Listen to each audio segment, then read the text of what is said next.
All right, we are now starting Chapter 8. We are going to talk about accounting. Let's throw a couple of definitions down.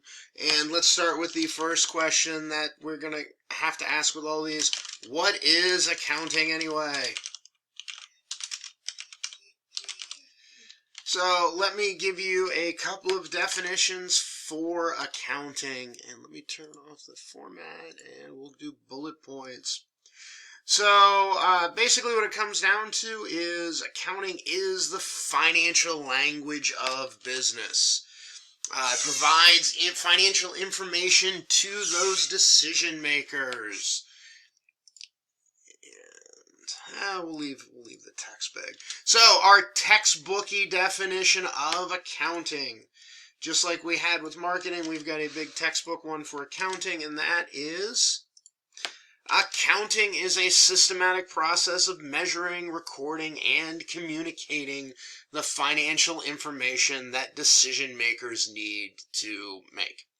And so that's pretty much it. That's what they do. They're the record keepers. They do all of the fun stuff, all of the mundane stuff that we need within a business. Now, as we're looking at that, so basically accounting is all just one big thing, right? Well, no, that's actually not quite true. So accounting falls into four main categories. So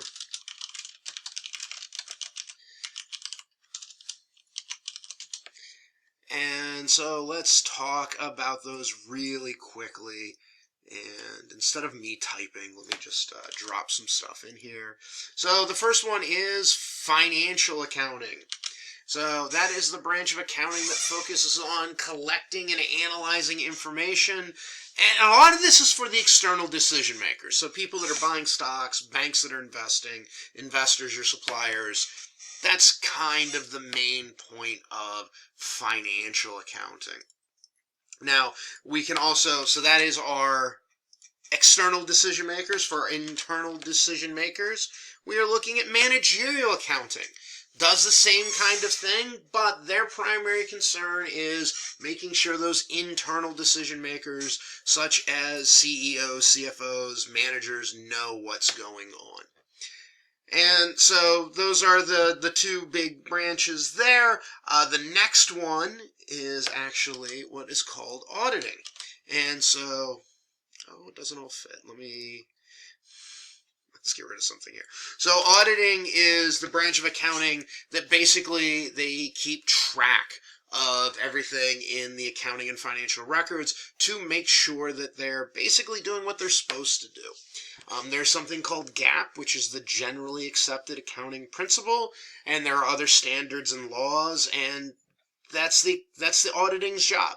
Is typically you have internal auditors, but you have external people that come in. They look at your books to make sure that you're not doing any kind of cheating, you're doing everything right, and that hopefully you're not defrauding any of your stockholders. The last big branch would be tax accounting, and their entire job is focusing on analyzing transactions within the company, making sure that they're all in conformity with tax law, and they're really responsible for making sure the taxes are collected and paid within the company. So with this, we go and we look at, we've got all of our different kinds of data analytics that we look at in the book, but for this class, once again, we just focus really on descriptive and diagnostic analytics. So descriptive analytics, remember, this is the what is happening, what has happened kind of thing. So descriptive analytics would be something like, hey, how does revenue growth on the West Coast compare to the revenue growth in the Midwest? Looking at, once again, what is happening. And then, remember, diagnostic, that's where we fall into the why category. So after we look at that and we compare the West Coast and the Midwest, our diagnostic would be something like, hey, why is revenue up on the West Coast, but it's down in the Midwest? There are things that can be going on in between those two things. All right, so now, accountants. Where can they get information? Where can they pull stuff down?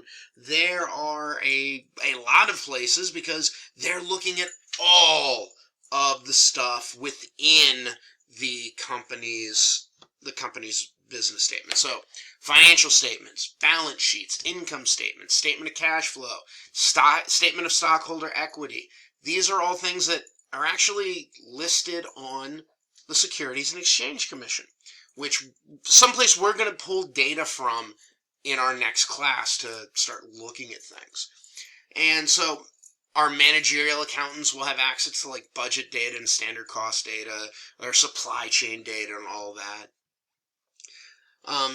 The tax accountants, their stuff is mostly from like tax financial transactions. A lot of it is just looking at that. If you are working as a tax accountant with the IRS or the state tax authorities, the taxing data would be coming from things like your previous tax returns and other stuff that they've collected. Auditing, I kind of left to last because auditing is supposed to be an independent investigation of accounting and financial records. So auditors generally audit their clients' financial or tax data for compliance, and so they don't have their own data sources, but they really hit everything that the company's got. And as talking to my accounting friends, the one thing that they wanted to make sure that everybody knew, especially with auditing, is that auditors have so much data that they pull from. Beyond the financial statements, auditors are also responsible for testing internal controls, as well as searching for evidence of fraud. And that's something that we've done in class when we looked at Benford's Law. That is one way that auditors would end up looking for fraud. And so auditors can go well beyond just the financial data when they're looking for things. And so an example that I was given, an auditor engagement team, because they usually go to a whole team, could be testing access to who has controls related to IT system access. And they could look at geolocation data from the IP addresses to see where the folks are accessing the system from, just to make sure that, hey, if you're only supposed to be accessing the system from within the company, that's the only place people are doing it. So you can see when it comes to auditing, we're a little bit outside of just like the financial records of the company, because they are looking at those internal controls or whatnot. And so these are all places that accountants would end up pulling data from. And in our next class, we are going to download some data from the government and take a look at it. But anyway, this is kind of what an accountant does, just in general, what the major branches of accounting are. And from there, we are going to go on to actually looking at how an accountant would play with data.